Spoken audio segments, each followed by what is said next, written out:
अरे मोटूलाल भाई, तुम इतना टेंशन में क्यों लग रहे हो? क्या बात हो गई? अरे यार, ये मैम भी ना कभी भी टेस्ट रख देती हैं। कल रख दिया है class 8 cell structure and function का टेस्ट। ये चैप्टर तो मुझे बहुत ही डिफिकल्ट लगता है। बड़े ही अजीब अजीब से वर्ड हैं, कुछ भी समझ में नहीं आया है मुझे इस चैप्टर से। अरे भाई, क्यों फिक्र कर रहे हो? ये चैप्टर मन्नू भैया से पढ़ लो, बहुत ही अच्छे से समझाया है उन्होंने। चलो दोनों उनसे देख लेते हैं इस चैप्टर को, मेरा रिवीजन हो जाएगा और तुम मोटूलाल इस चैप्टर को पढ़ भी लोगे।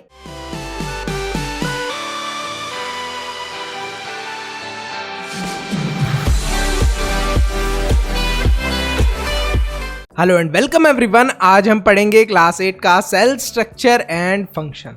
देखो, हमारे शरीर के अंदर जो सबसे छोटी चीज है वो होते हैं सेल्स। लेकिन इन सेल्स को डिस्कवर किसने करा? सेल्स को डिस्कवर करा था रॉबर्ट हुक ने। और उन्होंने भी यही चीज बोली थी कि हमारी बॉडी की बेसिक स्ट्रक्चरल यूनिट यानी कि बिल्डिंग ब्लॉक हर किसी लिविंग ऑर्गेनिज्म के सेल होते हैं। जैसे कि एक वॉल को बनाने के लिए बहुत सारी ब्रिक्स की जरूरत पड़ती है, ऐसे ही हमारे पूरे शरीर को बनाने के लिए बहुत सारे सेल्स की जरूरत पड़ती है। तो रॉबर्ट हुक ने सेल्स को डिस्कवर करा था 1665 के अंदर, जब उन्होंने ऑब्जर्व करा था कॉक को। कॉक क्या होती है? एक तरीके का पेड़ होता है, उसकी जो आउटर कवरिंग आप समझ लीजिए वो। इसको इन्होंने डिस्कवर करा था अंडर अ मैग्नीफाइंग डिवाइस, जिसको हम लोग ये भी बोल सकते हैं प्रिमिटिव माइक्रोस्कोप। जो पुराने जमाने के माइक्रोस्कोप होते थे उनके अंडर इन्होंने सेल को डिस्कवर करा था। अब इन्होंने ही जो सेल हम लोग नाम बोल रहे हैं, इन्होंने ही रखा था रॉबर्ट हुक ने सेल का नाम सेल। कुछ इस तरीके से दिखता था हमारा सेल उस समय। अब देखो, सेल जो है वो कुछ इस तरीके का दिख रहा था माइक्रोस्कोप से। आई होप अब आपको क्लियर होगा। फिर बारी आती है सेल थ्योरी। सेल के बारे में बहुत सारी इंटरेस्टिंग चीजें लिखी दो साइंटिस्ट ने, श्लाइडन एंड श्वान। इन्होंने प्रपोज करी सेल थ्योरी। सेल थ्योरी के अकॉर्डिंग सेल्स जो होते हैं वो बेसिक स्ट्रक्चरल और फंक्शनल यूनिट होते हैं हमारी लाइफ के। मतलब सेल से ही सारे कामों की शुरुआत होती है। सारे लिविंग ऑर्गेनिजम्स किस चीज के बने होते हैं? या तो एक सेल के या फिर एक से ज्यादा सेल के। न्यू सेल्स बनते हैं तो वो कहां से बनते हैं? पुराने सेल से ही। प्री एग्जिस्टिंग जो सेल होते हैं, पुराने सेल्स, उन्हीं से बनते हैं। हम लोग ऑर्गेनिजम्स को एक तरीके से डिफरेंशिएट कर सकते हैं on the basis of cell. कुछ ऐसे ऑर्गेनिजम्स होते हैं जिनके पास सिर्फ एक ही सेल होता है, और कुछ ऐसे ऑर्गेनिजम्स होते हैं जिनके पास बहुत सारे सेल्स होते हैं। जिनके पास एक सेल होता है उन्हें हम लोग बोलते हैं यूनिसेल्युलर ऑर्गेनिज्म। जिनके पास बहुत सारे सेल्स होते हैं उन्हें हम लोग बोलते हैं मल्टी सेल्युलर ऑर्गेनिज्म। अब यूनिसेल्युलर ऑर्गेनिजम्स के बारे में पढ़ लेते हैं। देखो, यूनिसेल्युलर ऑर्गेनिज्म सिर्फ एक ही सेल के बने हुए होते हैं। सर, इसका मतलब क्या हो गया? एक ही सेल सारे फंक्शन परफॉर्म करता है। खाना खाने का भी फंक्शन परफॉर्म करता होगा, उस खाने को डाइजेस्ट करने का भी, उस खाने को निकालने का भी। तो इतने सारे फंक्शन सिर्फ एक ही सेल परफॉर्म करता है। हमारी बॉडी के अंदर अलग अलग सेल अलग अलग फंक्शन परफॉर्म करते हैं। जैसे कि आपने देखा होगा कि हमारी जो आईज हैं उसके सेल थोड़े डिफरेंट होते हैं। मैसेज देने का काम जो हमारी बॉडी के अंदर होता है वो होता है एक सेल जिसको न्यूरॉन बोलते हैं, वो करता है। तो ऐसे बहुत सारे अलग अलग सेल्स हैं हमारी बॉडी के अंदर, लेकिन यहाँ पर सारे काम एक ही सेल करता है यूनिसेल्युलर ऑर्गेनिजम्स के अंदर। अमीबा एंड पैरामीशियम एग्जाम्पल हैं इसकी। ये देखिए, कुछ इस तरीके से दिखते हैं हमारे unicellular organism. All the basic functions such as digestion, respiration, excretion, ये सारे फंक्शन एक सिंगल सेल ही परफॉर्म करता है। अब बात करते हैं मल्टी सेल्युलर ऑर्गेनिजम्स की। वो वाले ऑर्गेनिजम्स जो कि बहुत सारे सेल्स के बने हुए होते हैं, जैसे कि ह्यूमंस, काउ, रोज एटसेट्रा। अब इंसानों को देख लो, आप एनिमल्स को देख लो, कुछ भी ले लो आप, वो बहुत सारे सेल्स के बने हुए होते हैं। अच्छा, यहाँ पर इतने सारे सेल्स की सर जरूरत क्या पड़ती है? अलग अलग सेल अलग अलग फंक्शन परफॉर्म करते हैं। जैसे आपके स्कूल में मैथ्स का टीचर अलग होगा, साइंस के टीचर अलग होंगे, इंग्लिश के टीचर अलग होंगे, तो हर एक टीचर का अलग अलग फंक्शन है। ऐसे ही मल्टी सेलुलर ऑर्गेनिजम्स के अंदर हर एक सेल का अलग अलग फंक्शन होता है, जिसको हम लोग ये बोल सकते हैं कि डिवीजन ऑफ लेबर होता है। मतलब सबके पास अपना अपना काम होता है, पर्टिकुलर सेट ऑफ सेल्स के अंदर डिवीजन ऑफ लेबर होता है। आई होप ये चीज़ आपको बिल्कुल क्लियर होगी। मल्टी सेलुलर ऑर्गेनिज्म की शेप ऑफ सेल की बात करते हैं। देखो अभी मैंने आपको यहाँ पर समझाया था कि अलग अलग सेल अलग अलग काम करते हैं मल्टी सेलुलर ऑर्गेनिजम्स की बॉडी के अंदर। अब जो ये अलग अलग सेल हैं, अलग अलग काम कर रहे हैं, इनकी शेप भी डिफरेंट होती है। देखो शेप ऑफ सेल को देखते हैं। मोस्ट ऑफ द सेल्स जो होते हैं उनकी डेफिनेट शेप होती है। कुछ सेल जैसे कि अमीबा, इनकी कोई डेफिनेट शेप नहीं होती। अब जो अमीबा है ये क्या था, सिंगल सेलुलर ऑर्गेनिज्म, तो इसके पास कोई भी डेफिनेट शेप नहीं होती, ठीक है। और बाकी अगर हम लोग ह्यूमंस की बात करें तो ह्यूमंस के अंदर ये रेड ब्लड सेल होते हैं जिनको आरबीसी बोलते हैं। ये कुछ ऐसे गोल गोल से दिखते हैं। हमारे अंदर जो मसल सेल्स होते हैं वो कुछ इस तरीके के दिखते हैं, स्पिंडल शेप्ड बोलते हैं इन्हें। फिर हमारे अंदर नर्व सेल्स होते हैं जिन्हें हम लोग न्यूरॉन्स भी बोलते हैं, वो कुछ इस तरीके के दिखते हैं। मैसेज पहुंचाने का काम करते हैं न्यूरॉन। सर क्या ये हमें याद करने की जरूरत पड़ेगी? नहीं, बट इतना याद रखना कि अलग अलग शेप होती है अलग अलग सेल्स की। In plants and bacteria, the cell is enclosed in a protective covering called cell wall. जो plants और बैक्टीरिया होते हैं उनके अंदर जो सेल होता है उसको प्रोटेक्ट करा होता है एक कवरिंग से, जिसे हम लोग बोलते हैं सेल वॉल। अभी आगे देखने वाले हैं। इस सेल वॉल की वजह से ही इन प्लांट्स बैक्टीरिया को मिलती है शेप और रिजिडिटी। मतलब जो शेप मिलती है बैक्टीरिया और प्लांट्स के सेल को, वो किसकी वजह से मिलती है? प्रोटेक्टिव कवरिंग, जिसे हम लोग बोलते हैं सेल वॉल। अब साइज ऑफ सेल की बात करते हैं। सेल का साइज अलग अलग होता है। जो स्मॉलेस्ट सेल है वो था 0.1 माइक्रोमीटर का, जो कि बैक्टीरिया के अंदर होता है 0.1 to 0.5 माइक्रोमीटर का। जो लार्जेस्ट सेल है उसका साइज देखो 170 mm to 130 mm, और ये जो सेल है ये होता है एग ऑफ एन ऑस्ट्रिच। तो ये जो पूरा एग होता है इसको कंसीडर करा जाता है एज वन सेल। तो एग ऑफ ऑस्ट्रिच सबसे बड़ा सेल होता है। Size of a cell has no relation with size of an organism. मतलब कि ये जो रेड ब्लड सेल आपको दिख रहे हैं, आप बोलोगे सर रेड ब्लड सेल हमारे अंदर, अगर रेड ब्लड सेल का मान लो साइज है for example take 5 micrometer, 5 micrometer ले लिया आपने, और यहीं पर अगर एक बड़ी सी काव है, अब ये जो काव है इसके अंदर रेड ब्लड सेल होंगे, क्या इसका साइज 10 माइक्रोमीटर होगा? क्योंकि इसका साइज तो हमसे ज़्यादा है। नहीं, सेल का साइज सेम ही रहेगा, चाहे ऑर्गेनिज्म का साइज बड़ा हो या छोटा हो। जैसे ये बर्ड है, इस बर्ड के अंदर जो नर्व सेल का साइज होगा, मान लो इट इज 10 माइक्रोमीटर। 10 माइक्रोमीटर है एग्जाम्पल के लिए नर्व सेल का साइज इस बर्ड के अंदर। तो इस काव के अंदर क्या नर्व सेल का साइज इंक्रीज हो जाएगा जस्ट बिकॉज ये बड़ी है? नहीं, इस काव के अंदर भी वो साइज सेम ही रहने वाला है। तो आपके शेप और साइज से कोई भी रिलेशन नहीं है सेल का। सेल का साइज क्या होगा ये आप नहीं बता सकते on the size of an organism से। Cell structure and function. Multicellular organisms के अंदर हर एक ऑर्गन सिस्टम बना होता है बहुत सारे ऑर्गन्स का। ऑर्गन्स जो होते हैं ये किसके बने होते हैं? टिश्यूज के। और जो टिश्यूज होते हैं ये होते हैं ग्रुप ऑफ सिमिलर सेल्स। एक बार दोबारा समझते हैं। बहुत सारे सेल्स एक साथ इकट्ठे हो जाते हैं तो हम उन्हें क्या बुलाने लगते हैं? टिश्यू।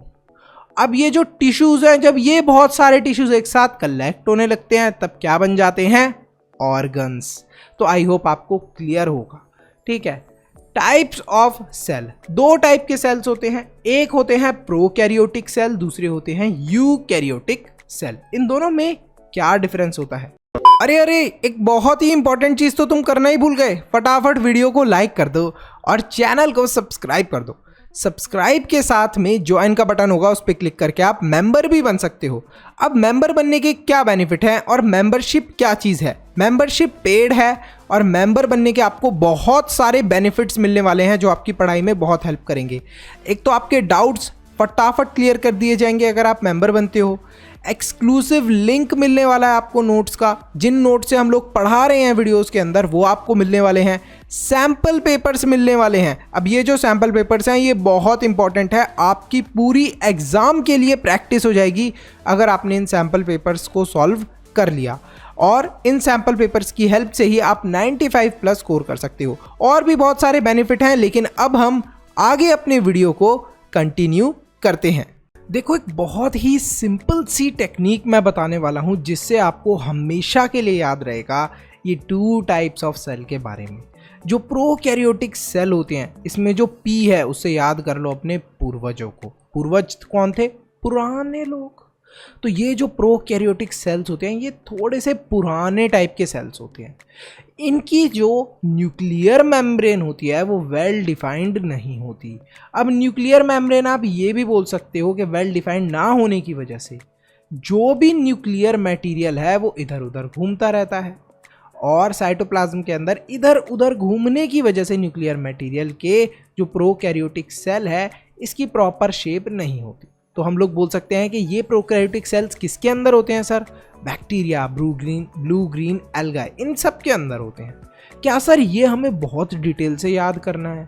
ये सर न्यूक्लियर मटेरियल क्या होता है, ये न्यूक्लियर मेम्ब्रेन क्या होती है, ये भी बताओ। बिल्कुल पता चलेगा आपको 9th में। इस चैप्टर के अंदर भी बहुत ही छोटा सा कंसेप्ट दिया है ये आपको, लेकिन मैं आपको समझा दे रहा हूँ जिससे कि 9th के लिए आप थोड़ा तैयार हो जाओ, प्रिपेयर हो जाओ। फिर आते हैं यूकैरियोटिक सेल्स। यूकैरियोटिक सेल्स हमारे थोड़े मॉडर्न जमाने के सेल्स हैं। देखो, ये वाले जो सेल्स होते हैं इनकी वेल डिफाइंड न्यूक्लियर मेम्ब्रेन होती है। जो न्यूक्लियर मेम्ब्रेन होती है वो काफ़ी अच्छे से आप देख सकते हो। इनकी जो न्यूक्लियर मेम्ब्रेन होती है वो वेल डिफाइंड नहीं होती। दोनों में फ़र्क इतना ही होता है।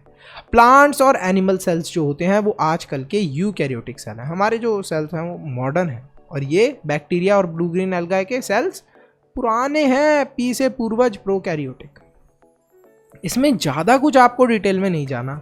आपके एग्जाम में शायद इस टॉपिक से क्वेश्चंस आए भी ना, अगर आते हैं तो बस आपको ये पॉइंट पता होना चाहिए कि इनकी वेल डिफाइंड न्यूक्लियर मेम्ब्रेन नहीं होती और इनकी वेल डिफाइंड न्यूक्लियर मेम्ब्रेन होती है। अब ये जो न्यूक्लियर मटेरियल वाला पूरा कंसेप्ट था ये आप 9th में बहुत डिटेल में अच्छे से समझोगे। समझना चाहते हो तो 9th का वीडियो भी देख सकते हो। Components of the cell. Components मतलब कि सेल के क्या क्या पार्ट होते हैं। देखो, सेल के अंदर सबसे पहले होती है सेल मेम्ब्रेन, जिसको हम लोग प्लाज्मा मेम्ब्रेन भी बोलते हैं।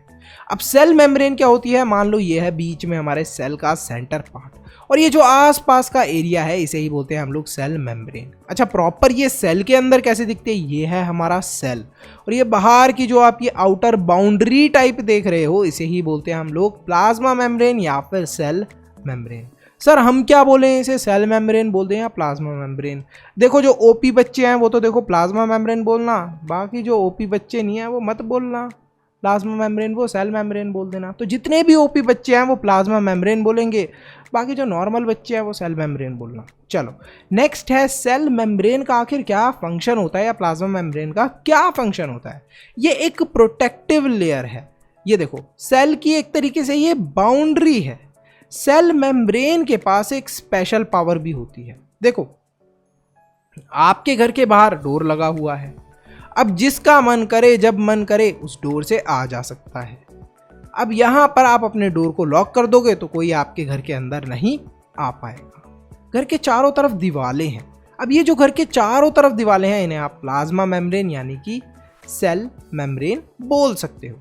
अब ये जो चारों तरफ दीवारें हैं, चारों तरफ घर के दीवारें हैं, लेकिन इन दीवारों से निकलने की भी कोई जगह होनी चाहिए। उस जगह को ही हम लोग डोर बोलते हैं, गेट बोलते हैं। जो हमारे घर का मेन गेट होता है उससे हम निकलते हैं, आते हैं और जाते हैं। इसी तरीके से प्लाज्मा मेम्ब्रेन के अंदर भी सेलेक्टिवली परमिएबल मेम्ब्रेन होती है, जो कि कुछ चीज़ों को आने की भी परमिशन देती है और जाने की भी सेल से परमिशन देती है। तो हम लोग ये बोल सकते हैं सेल मेम्ब्रेन क्या होती है? सेलेक्टिवली अलाउ करती है एंट्री ऑफ सम सब्सटेंस और प्रिवेंट भी करती है कुछ चीज़ों को आने से सेल के अंदर। तो यहाँ पर आप बोल सकते हो कि एक तरीके से ट्रांसपोर्ट सिस्टम जो भी होता है सेल के अंदर का, अंदर आने की कोई भी चीज़ और बाहर जाने की कोई भी चीज़, इसका ध्यान कौन रखती है?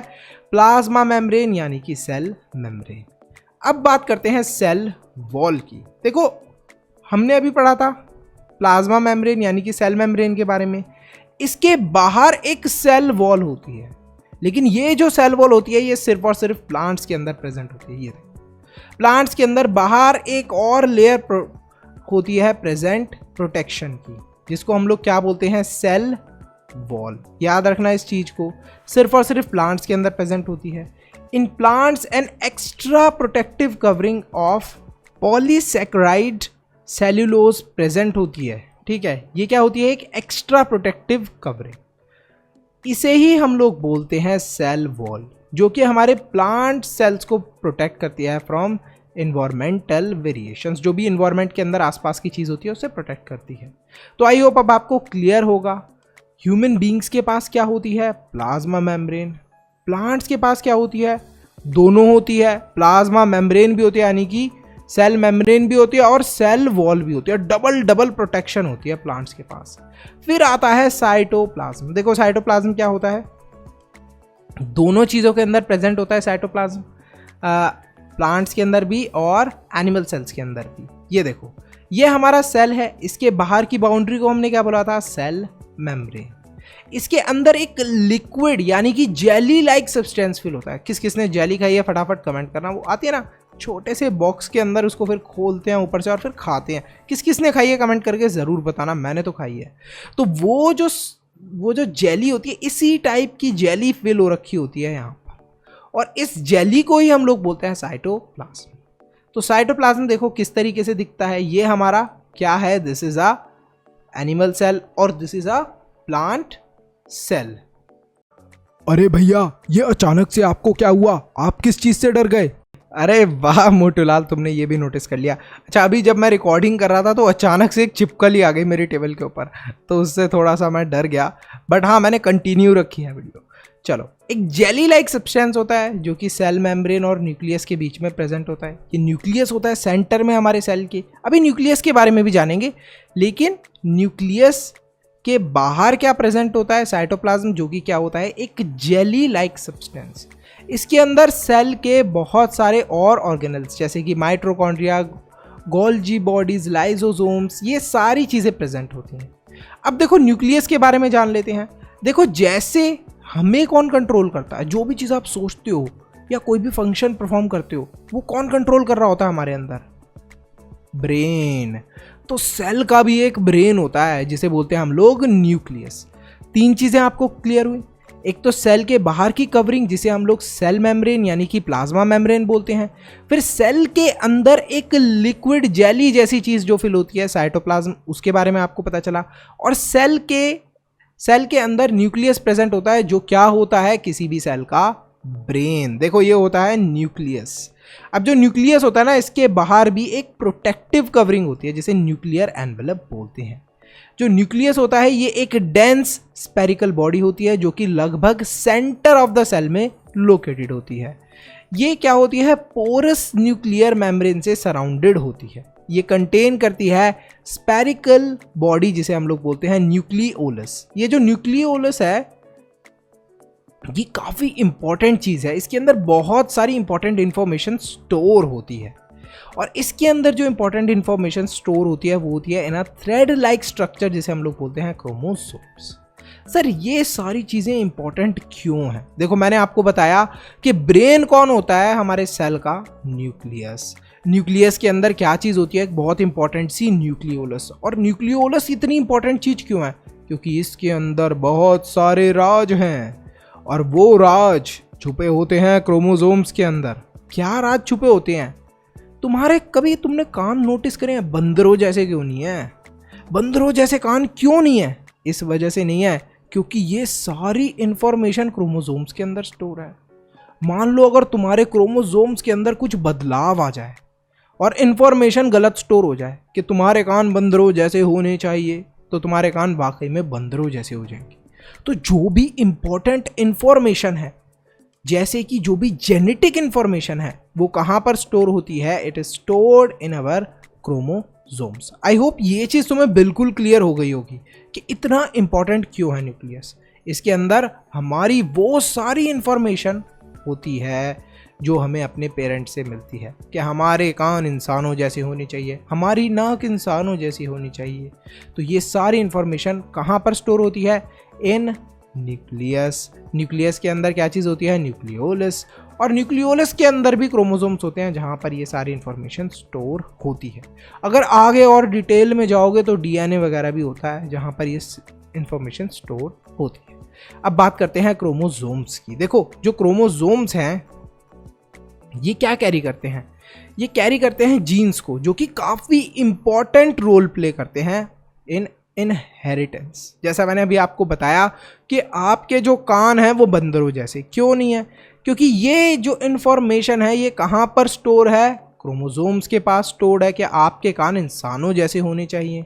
क्रोमोसोम्स किसके अंदर होता है, न्यूक्लियोलस के अंदर। न्यूक्लियोलस किसके अंदर होता है, न्यूक्लियस के अंदर। तो आई होप अब आपको क्लियर होगा। तो क्रोमोसोम्स काफ़ी इंपॉर्टेंट है क्योंकि ये जीन्स और स्ट्रक्चरल और फंक्शनल यूनिट ऑफ इनहेरिटेंस को भी कंट्रोल करते हैं। Entire living substance in a cell is known as protoplast. जो पूरा एंटायर लिविंग सब्सटेंस होता है हमारे सेल के अंदर उसे प्रोटोप्लास्ट बोलते हैं। अब बात करते हैं वैक्यूल की। ये जो वैक्यूल आपको दिख रहा है ना, ये देखो इतना बड़ा सा डब्बे जैसी चीज़, ये वैक्यूल होते हैं फ्लूइड्स जो कि फिल होते हैं मेम्ब्रेन बाउंड स्ट्रक्चर्स के। अच्छा, वैक्यूल की एक खास बात मैं आपको बताता हूँ।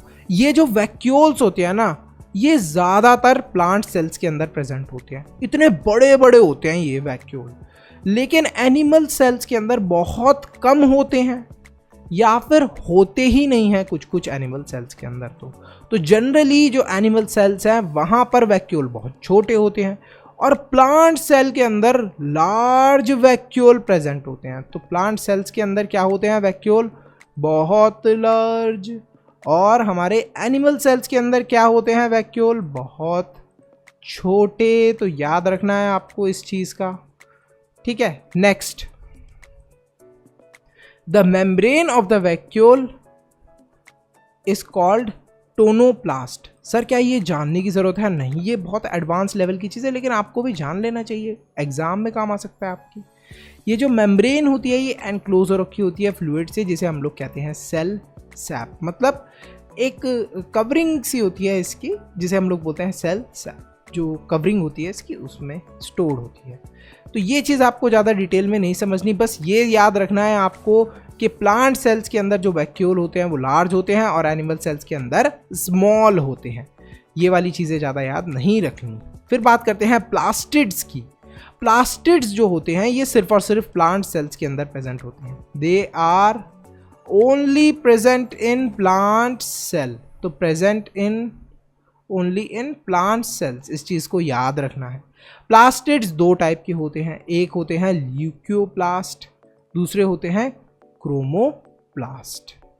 प्लास्टिड्स जो कि ग्रीन कलर के पिगमेंट को कंटेन करते हैं, जो ग्रीन कलर का पिगमेंट है उसे हम लोग क्लोरोफिल बोलते हैं, उन्हें हम लोग बोलते हैं क्लोरोप्लास्ट। मतलब जो ग्रीन कलर के पिगमेंट को कंटेन करे उस वाले प्लास्टिड को हम लोग बोलते हैं क्लोरोप्लास्ट।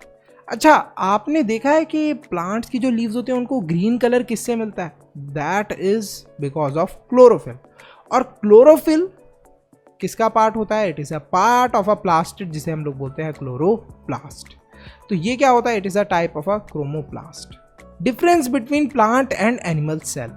प्लांट्स और एनिमल सेल्स के अंदर क्या क्या फ़र्क है, आसानी से समझ लेते हैं। देखो, सबसे पहले सेल वॉल प्रेजेंट होती है प्लांट सेल्स के अंदर, और एनिमल सेल्स के अंदर सेल वॉल एब्सेंट होती है, सेल वॉल नहीं होती। क्या ये बात सही है? बिल्कुल सही है। देखो, अभी हमने बिल्कुल ऊपर में देखा था कि यहाँ पर आप देखो प्लांट्स के अंदर दो वॉल्स होती है, दो प्रोटेक्शन की लेयर होती है। क्या क्या बोलते हैं हम लोग उसे? प्लाज्मा मेम्ब्रेन और सेल वॉल। यही देखो नीचे बताया गया। और ये जो सेल वॉल होती है ये एब्सेंट होती है, प्रेजेंट नहीं होती। सेल वॉल एब्सेंट होती है इन एनिमल्स। न्यूक्लियस जो होता है it is located in the periphery of the cell. मतलब कि एक तरीके से आप देख सकते हो कि जो न्यूक्लियस होता है वो सेंटर में नहीं होता, ये देखो इधर को थोड़ा साइड से लोकेटेड होता है। कहाँ है न्यूक्लियस, ये देखो, मैं एक बार आपको एनिमल सेल में दिखाता हूँ न्यूक्लियस। ये देखो, ये आपको दिख रहा है, ये न्यूक्लियस होता है। ये जो न्यूक्लियस है ये थोड़ा देखो साइड में है, सेंटर में नहीं है। और एनिमल सेल्स में देखो बिल्कुल सेंटर में, बिल्कुल बीच में होता है। तो हम लोग ये बोल सकते हैं कि पेरीफेरी का मतलब कि साइड से, ये साइंटिफिक नेम है साइड से का। और एनिमल सेल्स के अंदर जो न्यूक्लियस होता है वो कहाँ पर लोकेटेड होता है, in the centre of the cell. तो सेंटर ऑफ द सेल में किसका न्यूक्लियस लोकेटेड होता है, एनिमल सेल्स का। इस चीज़ को आपको ध्यान रखना है, ठीक है। मैं एक बार इसको करेक्ट कर देता हूँ बाद में। फिर देखो प्लांट सेल्स जो होते हैं इनके पास प्लास्टिड्स होते हैं, एनिमल सेल्स के पास प्लास्टिड्स नहीं होते। प्लांट सेल्स के पास काफ़ी बड़े बड़े वैक्यूल्स होते हैं। अभी हमने देखो ऊपर पढ़ा था वैक्यूल के बारे में, ये देखो वैक्यूल, ये किसके पास होते हैं, ज़्यादा बड़े बड़े होते हैं किसके पास, प्लांट सेल के पास। और एनिमल्स के पास बहुत छोटे छोटे होते हैं लेकिन छोटे छोटे। कुछ बच्चे तो ये मान लेते हैं कि वैक्यूल होते ही नहीं एनिमल सेल के अंदर, ऐसा थोड़ा है। तो स्मॉल वैक्यूल होते हैं लेकिन छोटे होते हैं, लेकिन होते हैं एनिमल सेल्स के अंदर वैक्यूल्स, और प्लांट सेल के अंदर बड़े बड़े होते हैं। तो ये 4 पॉइंट्स हैं difference between animal and plant cell. बहुत इंपॉर्टेंट है ये, और ये ज़रूर आता है एग्जाम के अंदर। अच्छा देखते हैं कितने बच्चे डिफरेंस बता सकते हैं यूकैरियोटिक और प्रोकैरियोटिक के बीच में। प्रोकैरियोटिक से क्या चीज़ याद आती है ये भी बता देना। यहीं पर हमारा ये वीडियो ख़त्म होता है। आपको क्या करना है, सब्सक्राइब करना है। सब्सक्राइब के साथ में एक ज्वाइन का बटन है, उस पर क्लिक करके मेंबर ज़रूर बनना। मेंबर बनने के क्या बेनिफिट मिलेंगे, एक तो नोट्स मिलने वाले हैं, देखो नोट्स बहुत इंपॉर्टेंट है। साथ में सैम्पल पेपर मिलने वाले हैं। सर सैम्पल पेपर क्यों इंपॉर्टेंट है, देखो सैम्पल पेपर आपके एग्जाम में बहुत काम आने वाले हैं। इंपॉर्टेंट क्वेश्चंस जो पूछे जाते हैं बार बार एग्जाम में वो पता चल जाएंगे अगर आपने सैम्पल पेपर अच्छे से कर लिया। और सैम्पल पेपर एक बार अच्छे से हो गया तो मैं आपको श्योरिटी दे सकता हूँ कि 90 अबव तो आना एग्जाम में तय है। दूसरी बात, आप मेंबर बनते हो तो आपको शाउट आउट भी मिलेगा। तो ये सारी चीज़ें आपको सारे बेनिफिट मिलेंगे मेंबर बनने से। So thank you so much for watching. Video को लाइक करो, चैनल को सब्सक्राइब करो, अपने दोस्तों के साथ शेयर ज़रूर करना। जो बच्चे मेंबर नहीं बन सकते वो हेल्प कर सकते हैं, सपोर्ट कर सकते हैं चैनल की by sharing the videos with their friends. और इस क्वेश्चन का कमेंट सेक्शन के अंदर आंसर ज़रूर करना। Thank you so much for watching this video. See you in the next video.